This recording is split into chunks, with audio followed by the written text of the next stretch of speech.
you know, there are more than 4,000 animals at the Tulsa Zoo. Each has a specific care plan. On this Wild Wednesday, we're learning about the giant leaf-tailed gecko. Okay, Miss Alyssa Miller, is live and going to show us how the zoo is going to keep them healthy this morning. Good morning. Hey guys, so I'm actually behind the scenes right now in the Conservation Center, and as you said, we're going to talk about the giant leaf-tailed geckos. I'm here with Justice Mitchell. She's an expert on them. She's part of their care team. So we're gloved up. We're going to kind of get in the exhibit. This is where they're at right now. But first, tell us what the giant leaf-tailed gecko is for anyone who may not be familiar with that animal. So they're primarily called the giant leaf-tailed gecko. They're from Madagascar. They are... Here, actually, I can go ahead and show you some. Let's just go ahead and show them. You may not be able to see them. I'm curious if anyone could just spot it on their own. Yep. So point them out for us in case. So we've got a girl here and a boy up there. As you can see, they've got these flat tails where they can blend into their environment. And their coloration also helps them blend into, you know, branches, the wall here for us. They live in forests, so this helps them out a lot to avoid predation. And up until a few months ago, they were actually separated. Tell us why you've brought them together now in the same enclosure. Yeah, so we are actually breeding them. We got an species survival plan recommendation. This is a program that goes through AZA facilities like ours, and they track the genetics to see who is less represented within species. So yeah, these guys are recommended to breed, so that's exactly what we're doing. So and this helps the diversity and survival of their species. Well, in this enclosure, there's a lot of things that you have to do to keep them both safe and healthy. So tell us about the misters, and then I know we're going to do it a little bit ourselves too, right? Yep, absolutely. So this setup is set specifically for them. You see they have vertical trees so that they can feel safe and camouflage. You can see him enjoying one right now. So we've got some leaf cover so that both they can have some coverage like they would in their natural environment, but also when they drink, so we have a water bottle set for them, but often these guys don't drink from puddles on the ground. Unlike humans, they actually just get the water from their environment. Yep, so we'll see little drips from the leaves. They go up and they drink that.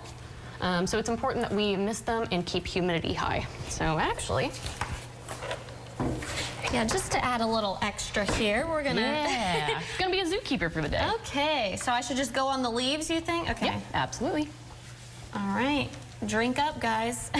And you said they are nocturnal, so which is why they're just kind of sleeping right now, chilling out. Yep.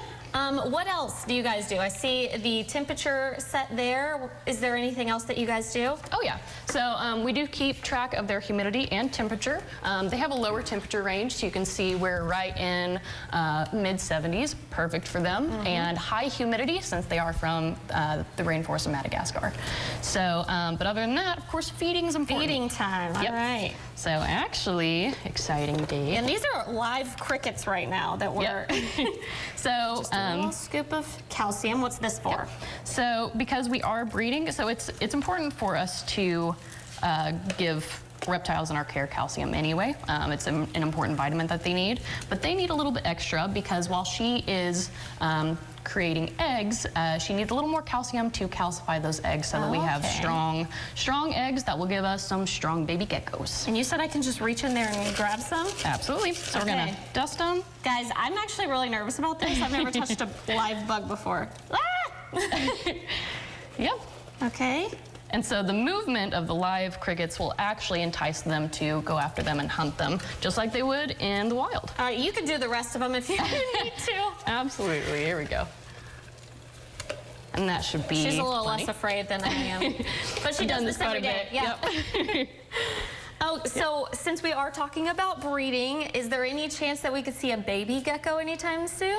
We're hoping so. So once they lay eggs, so they're in their prime breeding season, runs from January to August. When she does lay eggs, they should be about an inch into the substrate. She'll bury them. If we find them, we will get them and we will incubate them.